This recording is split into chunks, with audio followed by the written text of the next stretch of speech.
In Five Nights at Freddy's mainline and fan-made games, there is a trend known as the Sixth Night.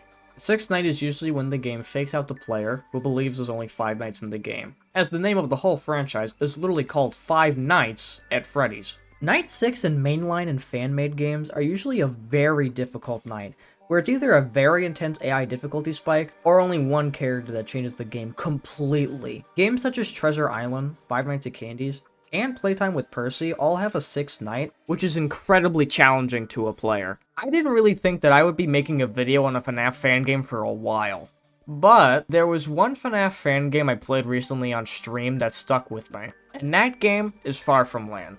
Far From Land is an absolutely incredible game beginning to end. Not only that this game looks visually outstanding, it's also developed on the ROBLOX Game Engine, which is crazy to think about, as when people usually think of Roblox, they think of this.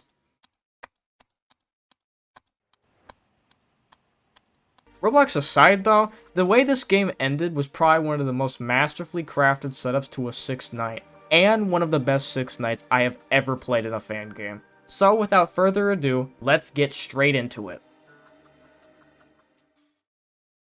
Before I even can get into the sixth night, I have to explain what this game is even about. Far From Land is the third and final game of a fan game series known as Five Nights at Marcus. In Far From Land, you play as Malcolm Newell, who is the captain of the Celadon Pearl who mostly accepted this job after his brother was mysteriously killed working at a Celadon warehouse. Remember this for later, it is very important. Malcolm is tasked to deliver a shipment of goods from Marcus Robotics, the company who owns the animatronics, to Sonorix, the company that will be receiving the animatronic shipment. For the first 3 nights, or in the game known as Voyages, Malcolm has to survive 5 animatronics. He has to survive the first 3 in the main Voyages, and has to survive 2 in the post-Voyages. After the first 3 nights, Night 4 is when the game starts to set up Night 6, which I already said before, but is probably the most masterfully crafted 6th night. Here's how it begins. As Captain Malcolm is getting a radio signal from this game's phone guy, Bishop, the radio transmission changes to the ship's janitor, Mason. I don't know much on my list, but you need to listen. I know everything about the robots. I know what you've been going through. And I think I know what you're suggesting. No, please just listen. Those morons, they don't get it. I found something to try to hide from us. There's some creature that's hiding in the ship with you. You haven't said anything about it. I've only gotten a glimpse of it, and it's horrifying. It's tall and made of human remains. It all makes sense now. This is what they're hiding. It has some sort of power. It's what's controlling the other robots. But it's extremely dangerous.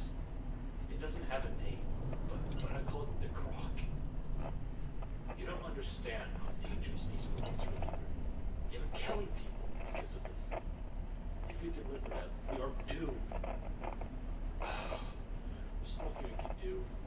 My picture's probably looking for you now. It's over if you don't do anything. Unless you can help. You're the only hope. You're the only person that can put an end to this. You've got to destroy them all somehow. Forget about Celadon stories. You have to destroy shit. This whole corporation, you go down with it. You've got to do it. We have to put an end to this once and for all.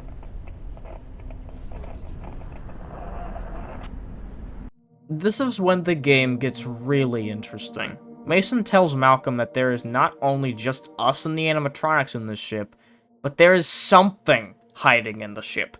Something that wears human remains. And that is the thing that is controlling all of the animatronics that are trying to hunt down our protagonist. Mason tells us that he calls the creature the Kraken before he begs us to sink the ship and kill whatever is inside before ending the transmission. When I first played this, my spike of interest went up by 100%. Now knowing that we're not really alone with just the robots was way more terrifying. When we finish our main voyage and go on to the Night 4's post-voyage section, we get another radio transmission from Mason, telling us that he's going down to the middle deck to find whoever is hiding in the ship.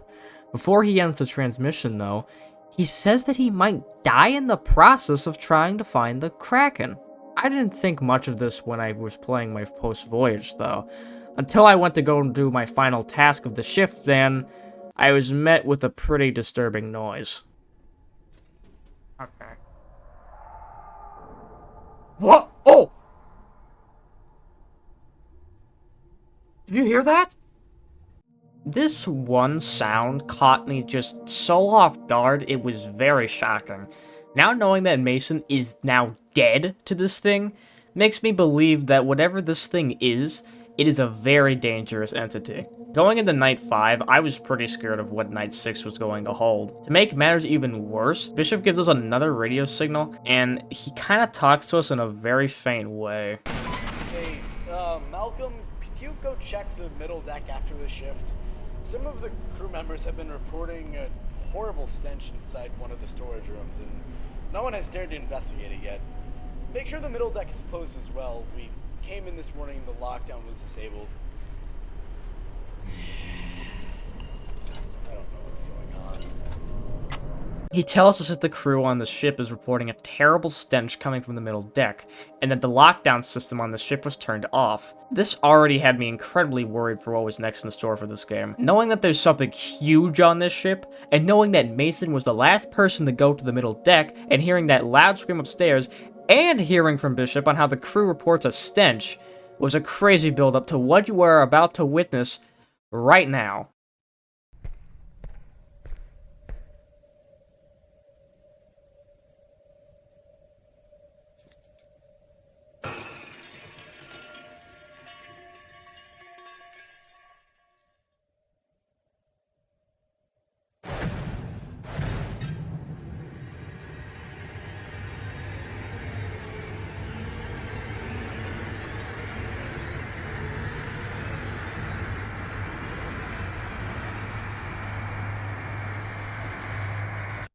So, remember when I said in the beginning of this video that Malcolm, the ship captain, mostly accepted this job offer after he wanted to learn more information about his brother being mysteriously killed at a Celadon warehouse? Well, this is the thing who killed his brother. The Kraken explains that he knows what Malcolm is going to do. He knows he's going to try and destroy the ship he's been the captain of for years, and the Kraken wants to make sure he kills him before he even gets the chance. And this is where Night 6 finally begins. The night begins with Bishop giving Malcolm a radio transmission, which is the final one, where he's very worried for Malcolm, as the crew found out that indeed Mason was killed in the middle deck by the Kraken that we heard from Voyage 4. He begs Malcolm to stop whatever he's doing and get off the ship immediately before the night begins. Night 6 in this game is a true final test on having to be quick on everything. The Kraken's mechanics on this night are really well done. You have to track him on the motion detector to see where he's going, and he can actually appear on all three sides of Malcolm's office. He can appear on the left side, where you need to flush him out with the water, which doesn't really give that much time to react to, and he can appear in the hallway, or the vent. The hallway is the scariest part. If you don't react to the Kraken fast enough, he will rush to your office and kill Malcolm in the most gruesome way possible. Once you stand still in the hallway for him, you need to follow where his head is moving to not be killed. The same goes for your vent, but you have to follow his head with the flashlight you were given. And around 400 distance, another animatronic spawns in front of your ship, and you have to use the ship horn to scare him off. Failure to do this, though, will cause the animatronic to disable everything you even need to survive the night. Having to manage this thing, on top of also keeping the Kraken from not killing you, is a very hard challenge. I got seriously unlucky when this thing kept busting into my office, ruining my run, because I couldn't view any of the Kraken's movements. Finally, after beating this brutally hard night, Malcolm does the one thing he needed to do and fulfill Mason's last wish before he was murdered, where he crashes the ship into a giant rock, sinking it in the process, sacrificing himself to make sure the robots don't get delivered, and to burn the Kraken alive as he sinks to the bottom of the ocean, never seeing the light of day again. I can't even imagine a more incredible Night 6 to a FNAF fan game. The setup to it was damn near perfect. Kraken's reveal was jaw-dropping, and the entirety of Night 6 itself was a perfect ending to an already phenomenal game. I actually cannot give this game enough praise for how much thought process went into this night and the story in general. And this is what Night 6 and FNAF fan games should continue to strive for, creating a great build-up in the story at Night 4 and making its way up to Night 6, which ends the game on a really good note. The thing that makes this night even scarier is the Kraken himself. His design is genuinely very disturbing, and what's even worse is that in the extras menu, it literally states that he wears the flesh and bones of his victims that he has murdered. Before this video does end though, please if you have not, but please go play Far From Land. Deadfish Games, who are the creators, have genuinely poured their heart and soul into this game, and it shows! It's really cool how it was also made on the Roblox game engine, which goes to show how crazy this game engine really is when pushed to its full potential. And that's really about it for me.